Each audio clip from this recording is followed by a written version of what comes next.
Welcome back, Mere Mortals, to another edition of the Mere Mortals Meanderings today. Meanderings, where we talk whatever comes to mind. Sometimes we have some things planned, sometimes we don't, and it'll just be whatever comes about that goes forward. I'm with my co-host here today, Kyrin down. Yo, what's up, people? And I've got one right here. One on the mic. I had a little few notes, something that, and although I did take those notes a little while ago, and I went, ooh, something I want to talk about, but... There's something risky about bringing old notes to a podcast old notes, session. yeah. Sometimes I've done it a couple of times, and I've gone, yeah, I remember what it was I wanted to talk about at the time, but then it comes into it, and it's like the passion isn't there, or the real... second, third layer things behind it aren't there. So I go, it's the equivalent. I think we talked about it a little while back, where you hype up something so much more than what it actually ends up being. So you think like, oh, this is going to be a great topic to talk about, and then you say it, and it's like, oh, it falls flat on its face. Although inversely, it's the things that you don't think you're going to be talking about that end up being like, oh no, this was really cool to talk about. Anyways, one of the notes I had was the 2032 Olympics. So. Okay. Brisbane. Yes. Brisbane won the 2032 the winners, Olympics. People. Yep. It's coming here, baby. One thing that it made me think about was I don't know if you saw the new sports that are currently being done in Tokyo, or if you watched any of the Olympics so far. I have watched a tad over the when I went home to the family. If I had to guess, it would be skateboarding and surfing are the new ones. I think there was another two others, although I know those were the ones only that came to mind. I can't not recall what the other ones were. Just trying to think. But yeah, definitely skateboarding, definitely surfing, because I did watch a few of them. You can get rid of what was the one with the horses? It's not Equestrian? triage. Yeah, equestrian. Yeah. God damn, that is just awful. Although I must say, a couple of years ago, I did enjoy watching it. No. Like I remember seeing them, not the cantering, where it's like that's actually canter, the jumping off them. Yeah. That's okay. I'm alright to watch that. But some of the cantering... Even that one, I'm skeptical. Yeah, thinking about it. So I watched a little bit of skateboarding. So there's a new one, and I went, this is pretty cool. This is pretty different. And I don't know if you've seen any of the skateboarding at all from the Olympics. I saw the funny thing of the dude who screwed up, didn't bail out early enough, and ended up hitting his... against the pole, his hip or something like that. Yeah, he got lucky. That was definitely more bum than ballsack. But that was a little bit of a theme of that skateboarding. Okay, I saw that. Yeah, I think I watched it for maybe 15 minutes. And I saw genuinely one person land it. Do something good. Yeah, like everyone else was trying to do things, but they wouldn't land things. And I think that's just skateboarding though. It's a risky sport. There's a lot of falls in it. Yeah. Fails and falls. Well, and then it got me thinking about, surfing. Then I was watching surfing as well. And look, at the beginning of this stuff that I was watching, the waves were like basically non-existent. It was like, it was like less tall than you are. And obviously you'd probably want waves like 2 meters, 3 meters. Now these waves were like 1.5 meters. So these people were trying to do as much as they could, basically just turning in and out of the wave. Yeah. And I just thought, really, how are you scoring this? Like, how are you realistically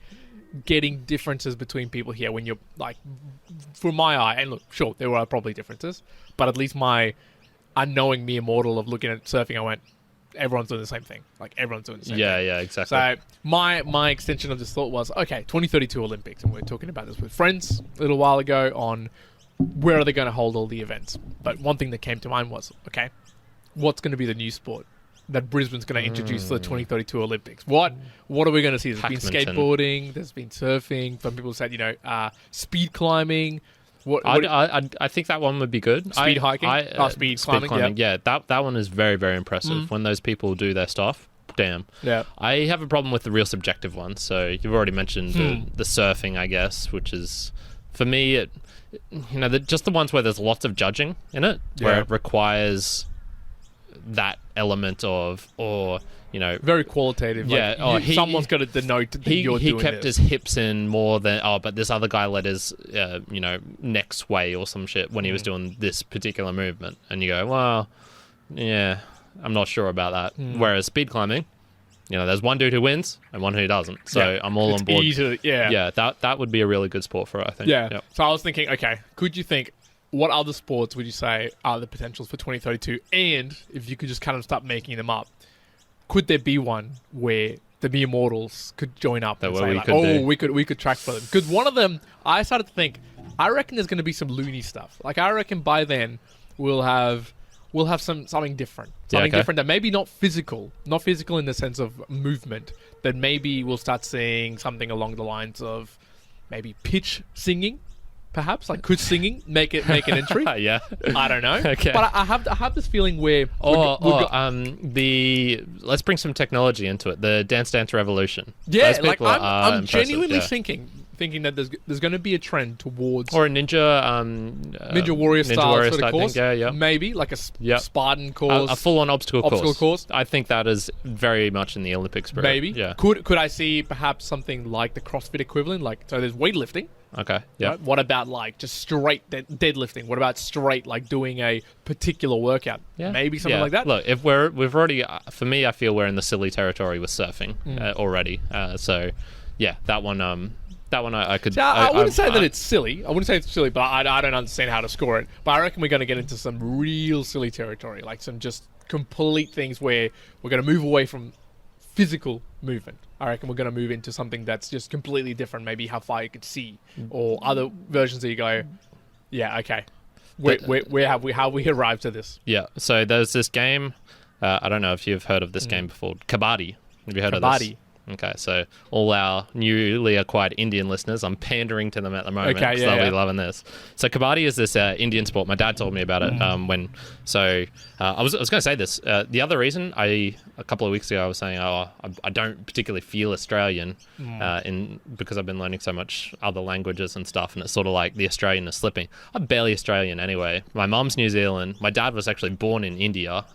He never had a Indian passport. He was always Australian, but man, I'm barely You're Australian. barely Australian by blood. Yeah, exactly. So anyway, my dad grew up in India for the first, I'm just going to say 13 years of his life, something like that. And he had homeschooling. He was just with his parents all the time, but obviously so much Indian culture. And I'm not sure if he played this game, but I think he really enjoyed watching it for a stage, which is called Kabaddi. And so it's this. It's essentially, I'm going to try and describe this. So there's two teams, a court of sand, I'm guessing it is, with a sort of dividing line down the middle. Yeah. What the aim of the game is, you have, I think it's 5 or 6 people on each team. And they have to be holding. They don't have to be holding hands, but they usually do. So, like holding some form of the other person. Yeah. And so what? So your side over here and this side over here. Now, what will happen is one guy, and they'll take turns to attack, or it'll be a wave of attacks. And essentially, one dude has to come into the other side of the court, tag one of the people, and then get back to his side before they tackle him or catch him. Okay. If they catch him before he gets back, he's sort of out of the game, or that's the point scoring system. Essentially, it's essentially like tag, but you can tackle people as well, and there's a court structure to it. It's not just free for all. Yeah. So right, okay. that is, well, I mean, it's one game that you would assume that Indians would absolutely kill at. But, I'm guessing. Yeah, I'm guessing the countries around India as well would probably play it as well. If they've played it before. Yeah. So Kabaddi. There you go. That could be another one. My final thought was some sort of a mixture of competitive eating and competitive hot chili eating. It's like mix into one, and that could be the new one. So it'd be you got to eat like 10 really hot chilies as fast as possible in the shortest amount of time, and not throw up for the next hour or something like that. Like that might be a biggest thing, but I don't know. It'll be interesting. I'm actually curious to see what those new ones will be in 2032, because I can't. Are they going to be new ones? Do they say there's going to be new ones? It's not that there has to be, but there generally seems to be a couple of new ones every few years. So like bowling could be introduced as a thing. Darts could come in. So all these sort of random ones that could intercept themselves there. So look, I'm calling it out. If darts gets in, maybe I'll go for the 2032 darts, because I'm pretty good at fluking it. Maybe I'll go like smash drunk. Yeah, you can drink do some like bullshit ones. 10 gin and tonics, and I'm ready to go. Are you allowed to drink? Do you get disqualified if you're drunk before? I'm guessing that's one of the drug and alcohol things that cut you out. Well, yeah, it's weird already, because it's almost diluting. So now I am less hyped for, let's say, the 100 meters than I would be just in general. Like I can't tell if it's me just getting older and my caring of sports going down, or if there's just so much now that bleh. Like, Yeah, I don't know. I felt the same way. Watching the current Olympics, apart from swimming specifically, I think broadly I was like, meh, whatever. If we're doing whatever else, maybe when the athletics start, I'll pay attention. But I've got to say, this was probably out of all the Olympic years, this one I've gone like, the least caring amount. Same here. It's going down and down. Yeah, for sure.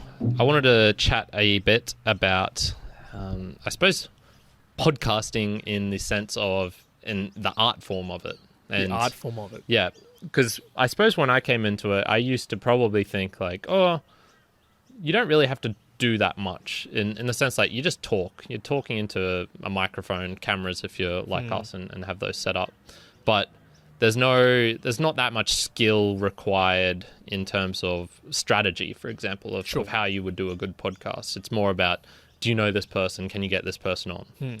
I recount that nowadays. I think there are, and this has just been a gradual realization. But what particularly jumped out at me was there was two things in a row that I watched. There was Adam Curry on Joe Rogan for the third time, and there was Jocko on the Lexus.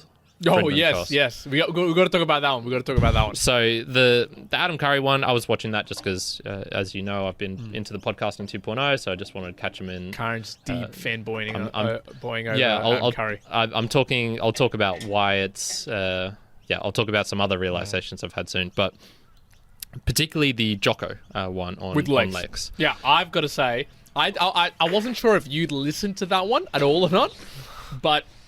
Dude, I was like, what is happening here? Yeah, what is this? I was like, okay, so I haven't looked. I'm going to put a caveat that I haven't listened to that many of Lex. I started listening to Lex like at 194, right? And I want to go back and check a few of the others. But I just listened to that and went, dude, this was the worst interview I've heard with Jocko Willink. It was up there. With you with Lex. And it actually, I like forcibly skipped, even though I wanted to listen to these two people. I was like, surely there's going to be some good stuff. At the tail end, it got slightly better. Okay. And I don't know if you recall, but at the beginning, Lex actually said from the conversation that actually agreed to have a follow-up conversation. Oof. He said that at the beginning. He said, we've already talked, and like even by the end of it, we already wanted to set up a follow-up conversation. Because it was so shit? Well, that's what I obviously understood that to be like, must have been a really good conversation. But yeah, I just listened to that. I went, I wasn't to say, and this goes back to the artistic point. You could have, a really good guest, Jocko Willink. You yourself could be a good person, like proven person who's done podcasts. But you could just tell in that one, like it just didn't meld at all. The questions were coming through really stulted. I think you've mentioned this in the past, when you sometimes ask a question that, you're not well informed in, it's kind of like, well, the answer is going to be like, cool, next question. Something like that, right? Like Jocko would go. I was cringing. It reminded me of when Sam Harris had his wife on. That's the reminder that I had. I was like, also not great. Dude. Yeah, well, I mean, so they could have been saying that as in the way that for the first time that Jordan Peterson and Sam Harris talked. That was grating nails for a bit because they didn't get anywhere. They got stuck on the topic of truth. Yep. And Sam and Jordan's just butted up. They went down and down, and then they couldn't go any further, and then they just stayed in this area instead of going on to a new topic. So they actually somehow managed to fix it and have a good conversation after that. Yeah, that one though, just and this is why I really enjoy the YouTube comments, because I got a lot of, I suppose, insights as well as to why it might have been bad. Sure. And this is one of the things that they're trying to do with podcasting 2.0 is comments across platforms, which that would be so cool. That I'd be fanboying all over that. And one of the comments, for example, was, Lex. This could be a negative on Lex in that he asked the question, "What's it like to kill somebody?" And they were saying, in Western cultures, that's kind of a no-no. You don't really do that. If I met an army dude, that wouldn't. Yeah, I wouldn't feel comfortable asking him that. But Lex obviously did, and the reaction from Jocko was just pure deadpan. Did you look at the video at all, or just listen? No. Okay, check out the video as well. You see some death stares going on. Oh, really? But yeah, the tension is magnified by watching it. But again, when I was thinking about the art of, you were saying again, the art of podcasting, and yeah, it's not as simple as asking it. But I also think in that particular interaction, it was Lex has a way of interacting, Jocko has a way of interacting. Like they don't meld together very well because Lex is a style of like asking a question and then expecting the person to come through with a I won't say with a I want to say with a non-humble answer, with an answer of like that goes into it a little bit and explores it, and that's just not Jocko. Jocko does not do that at all. So, look, obviously there could have been a way better way of questioning, and you could actually tell Lex started to get, I felt, stressed out. Yeah, he was because definitely nervous. He would like explore, and he was like saying more things and more things and more things, and he can't say a question, and then add another 3 minutes of his own spiel, and then ask a question again. Yeah. So I was like, man. But I mean, getting back to the point of it, of the art of podcasting, I think it's totally right. So even if I drop Joe Rogan on us and be like, hey, Joe Rogan's going to be on your podcast, it doesn't mean you're going to have a fantastic conversation. And I think it's very dependent on, the person and the topic. I think one thing that we don't do yet well enough is we have conversations with each other or with other people or with the book reviews. And I think we're still, which is good, largely in part, like we're almost just sharing it with each other. Like you've got some insights, I've got some insights. Sometimes we think about the other mere mortals out there. Like we do think about you guys. We do think about you. No, I don't. But sometimes we talk about things and it's like, well, are we explaining it to the way that normal mere mortals would actually uptake it? Because, sometimes we might start going into podcasting 2.0 and I might start going a little bit technical or asking these more intimate questions that we know about it. And someone out there might be like, oh, okay, yeah, you lost me. Like you should have explained that a little bit better. Yeah. So there's definitely an art in knowing both your audience and the person you're talking to and the content you're presenting. For sure. So I'll talk about the art bit first. So yeah, definitely. Once I started doing particularly conversations with other people, but even between us, it was only a couple of months ago that we started introducing, hey, I'm Kyrin, hey, you're Juan.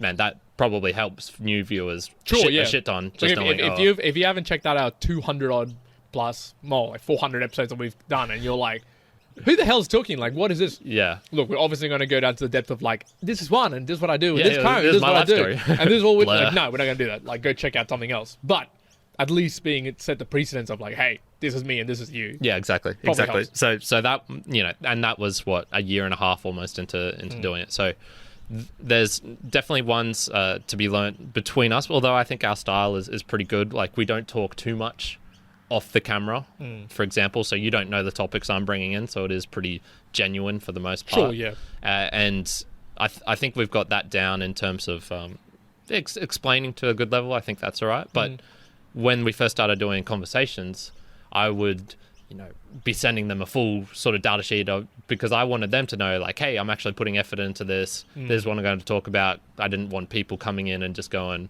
oh shit, what are we going to talk about?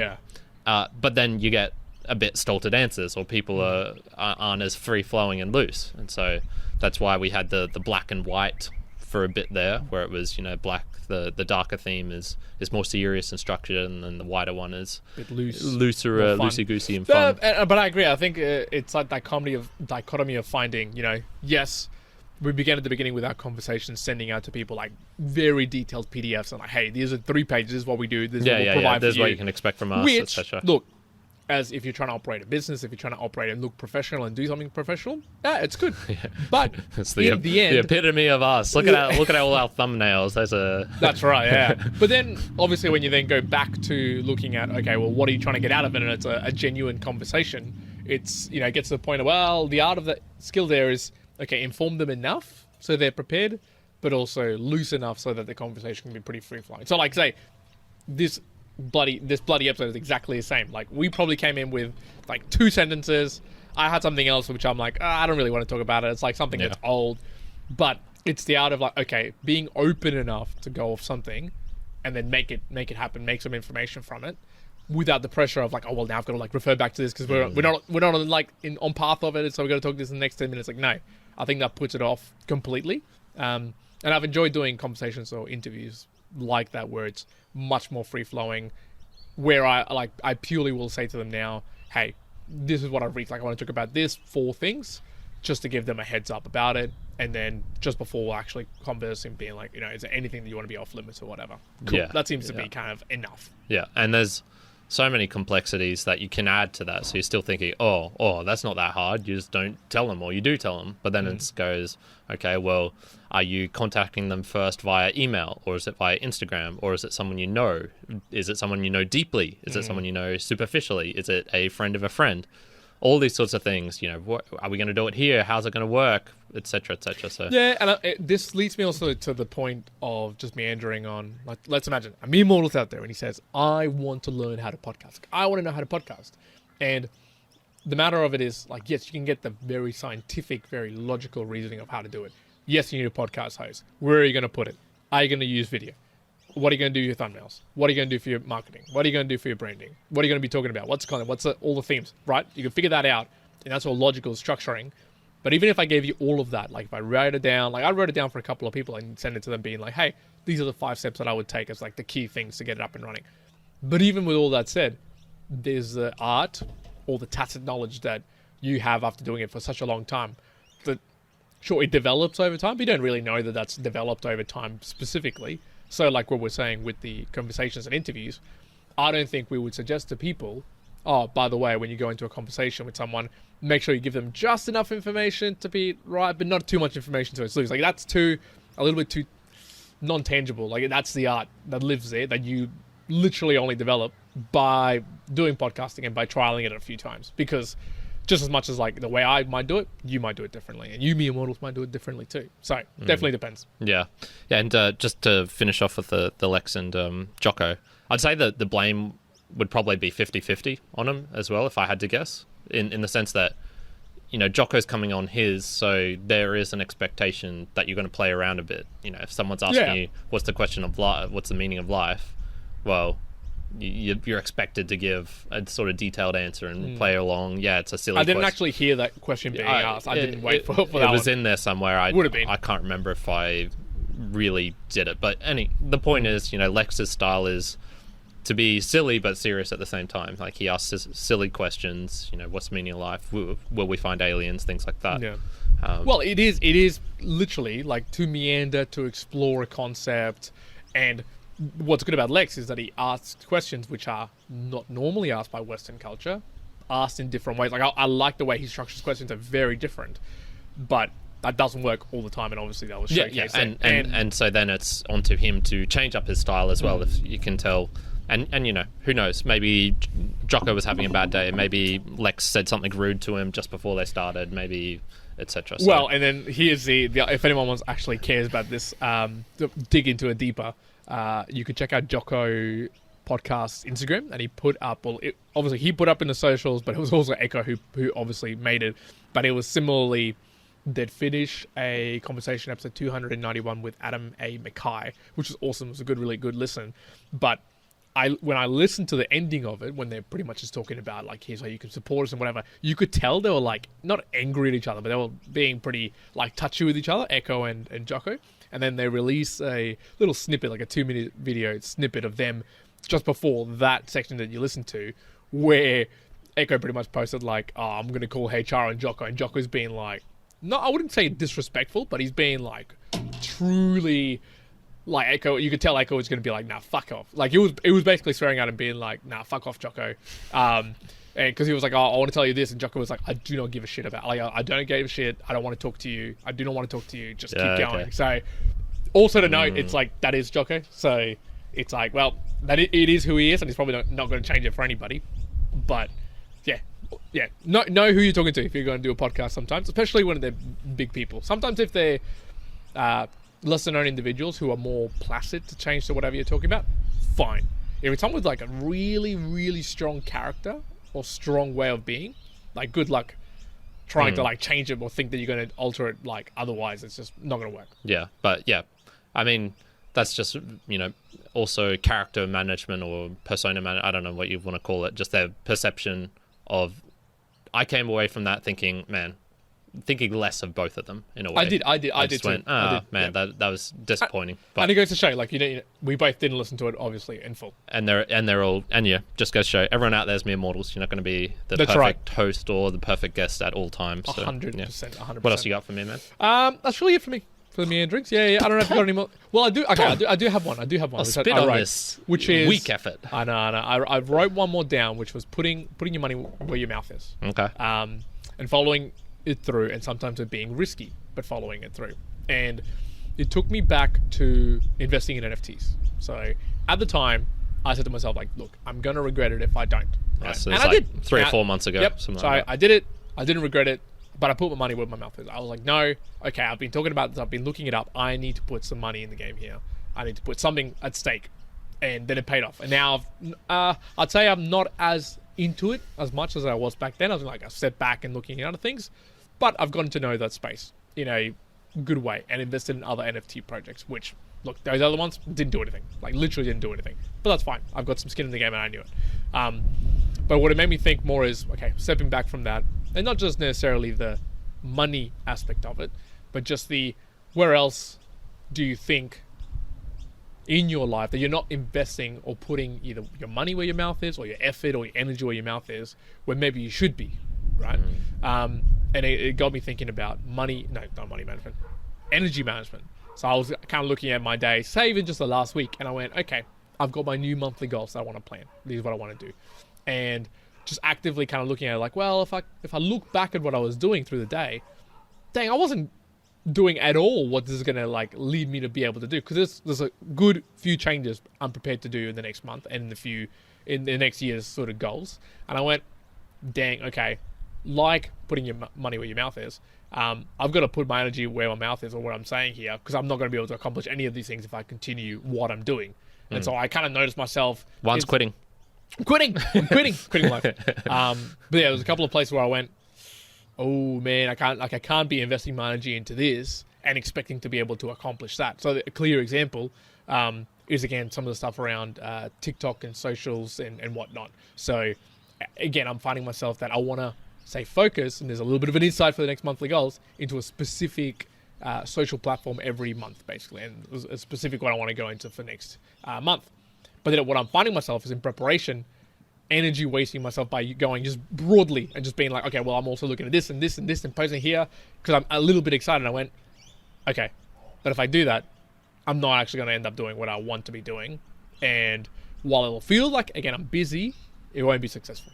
So do you have a thought where it's like, maybe not where your mouth is, although it might be cash, but is there other instances where you say like, okay, do you track it by energy? Do you track it by maybe time that you're investing into it? To like almost self-review yourself and go, yeah, okay, no, I'm not doing this. Like almost a self-check that you get to see like, okay, no, I'm not investing here where I should be. Yeah. Well, I guess that's what the goals are for, right? So that's priorities and then energy. So knowing where it is and knowing how much energy you got as well. In saying that, you say that's what the goals are for. So we probably won't bring this up in the monthly review. So, although we might, but a particular question is, you went in with no monthly goals. Yeah. This past month. Yeah. Did you find that changed your investment into what you were doing? Let's save that for the monthly goals. Okay. Yeah. Okay. So tune in for the monthly goals for that one, because that's an interesting question to me. Around if you have no goals, do you feel like you're lost? You're a do you sloth. feel like you're didn't do anything? Exactly. Do you feel like well, you I've didn't regressed. accomplish anything? But that's the thing. You do accomplish things, but maybe you're not.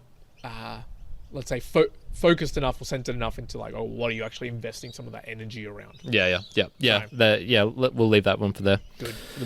For the mere mortal monthly goals. So the other thing I mean, this is touching upon that, which is the energy stuff and knowing.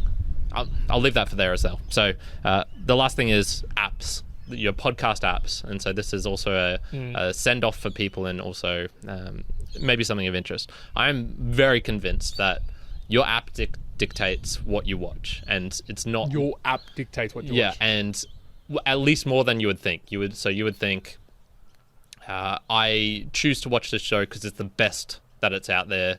It's the best that's come across my radar. No way, etc. etc. But I think you're spun it wrong. It's not the app; it's the algorithm that's choosing what you're doing. It's the algorithm of the app. The app's not doing it. It's the algorithm that's playing. I disagree, because I think I've seen enough now of the different apps to know some people.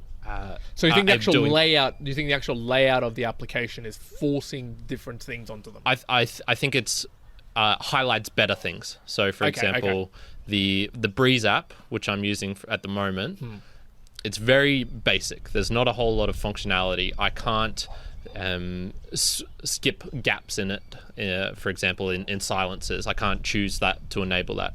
I can't have the ability to easily click on the podcast name and bring up a separate window of all the episodes and unplayed episodes and etc. And my history of listening, which some other apps can do. Podcast Addict is probably the most functional in terms of just amount of shit in one app that you could choose. So if you love being able to dial into every single aspect of your podcast listening, that's probably the best one that I've found.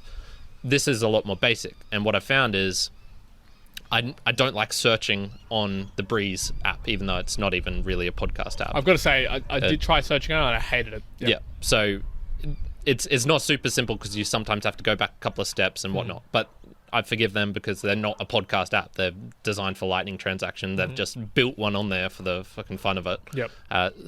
But what I like that for is when I found an established show that I want to watch and that's value enabled, I go there. If I am looking for another, I suppose if I'm more of in a searching mood, I probably want to go somewhere else rather than there. So I would say how much time you're spending on the app sort of dictates what it is. And so some of the apps, for example, these ones, especially with the 2.0, where you have more of the ability to bring up links and pictures sort of mid-podcast and mid-chapter and be able to view the chapters easier and things like that.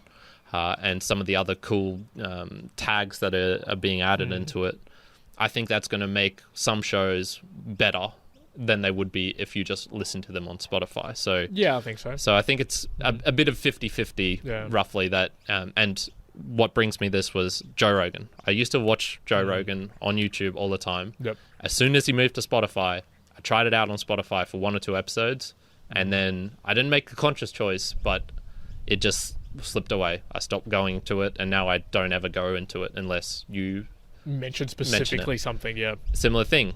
You weren't watching him at all until he was on Spotify, and then the video was on Spotify. Definitely, yeah. And then you started getting into it. So, see, but I would have said that's the algorithm more than the app, because it's the algorithm setting up being, well, for Spotify it was like, we're going to show this to every single person, and the algorithm being like, okay, you're looking at this. Oh, also, no, there's an absolute reason why, I listened to Andrew Huberman on Joe Rogan, really enjoyed it, and then Andrew Huberman's podcast came up for like, oh, here's one that you would like, and then I'm like, oh, hell yeah, I would like it, and then I'm kind of listening to Andrew Huberman's one. So it's obviously the algorithm playing on that. I like it because obviously it's putting forward something that I will like.